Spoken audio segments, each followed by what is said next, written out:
कि उस एक वक्तव्य के लिए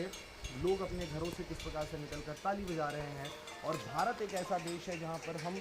कितनी भी बड़ी समस्या हो, कितनी भी बड़ी परेशानी हो, हम एकता के सूत्र में बंध कर एक साथ आज यह जो नज़ारा के बचाव के लिए हम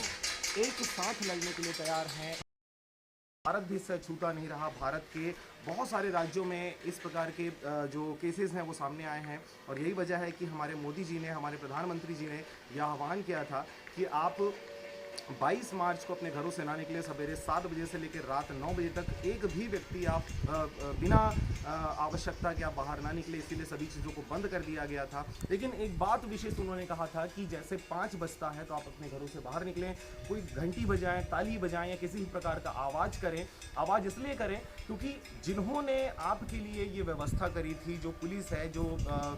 मीडिया कर्मी हैं, जो मिलिट्री के लोग हैं, जो लगातार लगे हुए थे इस दुरुस्ती करने के लिए, इस जो प्रशासनिक व्यवस्था है या जो समस्या है, कोरोना वायरस का जो प्रसार हो रहा था, लोग इकट्ठा हो रहे थे, भीड़ के कोई खिड़कियों पे आकर, बाहर आकर कोई